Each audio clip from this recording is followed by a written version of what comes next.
Hello and welcome to the final containerization Oh, that's where my water bottle was. I was looking for that. I got so distracted. Anyway, welcome back to Containerization Crash Course. My name is Jeff Krakenberg, and I was going to have this really long video that I've been working on for a minute of getting this app to actually work. And then I realized I had already fixed the problem, but Docker didn't take the fix, because I was running multiple concurrent versions, because I got in my head and I got distracted, and then, hey, look, it's a little Jolteon. Anyway, the Adaha does really bad sometimes. But what this video is going to actually wrap up are a couple of tools to help us clear out old stuff in Docker. So I've got my app up and running.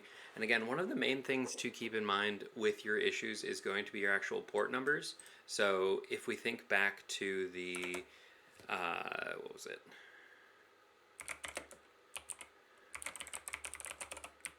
Docker file that we were working with and the Docker compose.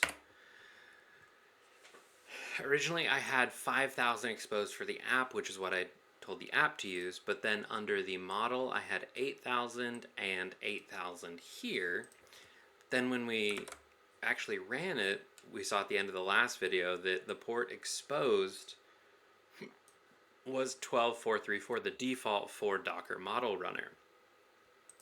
All these support messages really threw me off when I was working this. I thought I had so many things that I had messed up that I needed to fix, and I should have really just taken my own advice, taken a break, and come back to it, because that's where we're at now.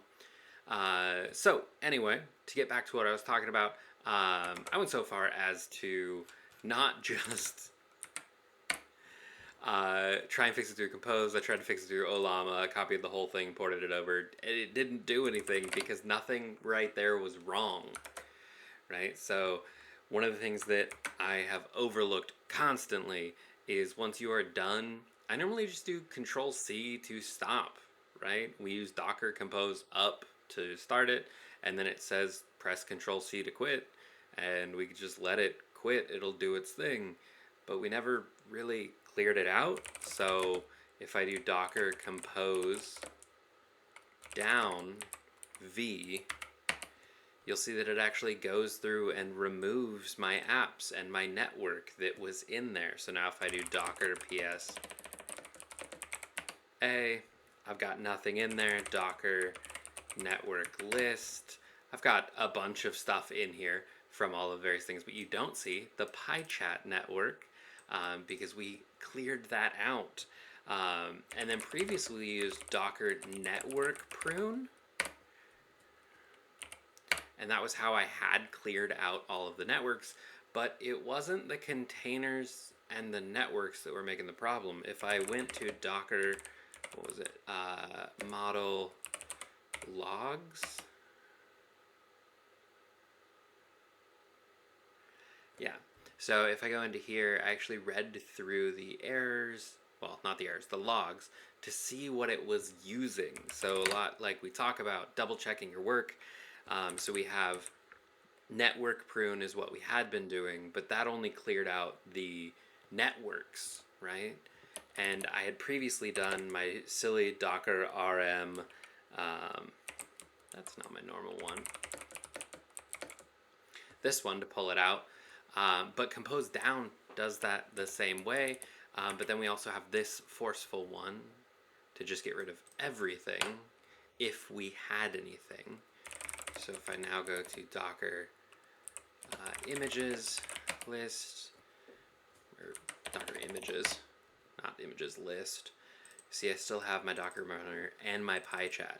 So Compose down kills out the stuff but leaves the images, so we would still need to RMI my images on that one. And this is where the actual issue came from. Docker model runner is not as verbose or helpful as it could be, and it was actually continuing to run on the host even though we had killed it. We were using it in two different places. We were using it in a container and on the host from a previous one, so we needed to get rid of that. And the command that if you guys take a look, we went through this quite a bit. Right, so here I found what was actually running on both of them.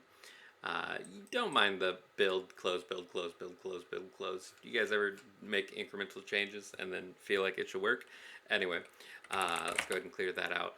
What actually ended up happening was the model failed to load because the model wasn't loading, because the model wasn't there. We didn't actually have the model data. We were mounting empty volumes, so we needed to do volume prune, not just network prune. So I had conflicting ports, I had conflicting volumes, and so the container, even if it was able to get up and running, it wasn't able to actually do anything with it. So then now we can go ahead and do docker compose up, build, and it'll run right through getting us all of our stuff going. And right there, programming failed, PyChat model bind for 127.0.0.1.12.4.3.4 failed. Port is already allocated. So that is when we then went in, and I could have gone through this quicker. Sometimes it's just fun to hit the up arrow a lot. So we list all of our stuff, LSOF, list offenders, and we're looking for, that's what happens when you drag the screen in OBS instead of on your actual VM. Anyway, so right here we have listening on localhost and listening on, or trying to listen on, the Docker container. So that is where the error came in. And we can go ahead and look at my history again. So much history. Right here, we actually have to manually stop that from running. So now if I do docker PSA, we'll see we have them exited out now. Docker images, still in use, but now if I do docker compose down and docker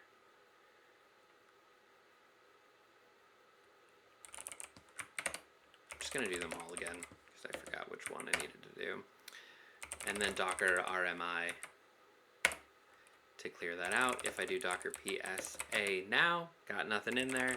Docker images, got nothing in there. We had a duplicate. We essentially had conflicting information in multiple places, which I know a lot of people right now like to jump to AI tools to help with stuff like this, but it would take full access to your file system to be able to find that. And as we've seen time and time again, that's not great. Pocket OS just got hit where they're saying that their AI agent killed it all, and they're like, oh no, we need to do better. And then all this, oh no, we need to do better. That's what the Pocket OS marketing people sound like to me. Guys, we did it bad. We accidentally gave our AI agent access to that. I am going completely off the rails in this video. You can tell I've been talking about Docker for too long, and I've been working with Docker for too long because I'm up to the 1500s of commands on this VM that we made just for the Docker stuff. So, what did we actually learn from this? You got to clean up your stuff. Couple of commands that I have used previously but always forget. Docker compose down to follow your up. This especially helps if you do Docker compose up with the detach, the -d, so that'll pull it down. PSA to check what is running. Docker network list to see if you have old networks fooling around. Docker network prune to cut off those old networks. You can check your model logs to see what models are actually being pulled down by your compose file. Images to see what images are being held onto, and if you have an old model runner that is conflicting, you can find that with sudo list offenders. That's not what that actually stands for. Please don't come after me. Sudo list offenders, and then look for the default port. And then from there you can stop, remove, and check to make sure it's gone. Then from that point you should be able to bring it back up. But that is the end of Containerization Crash Course. Hopefully you had a good run.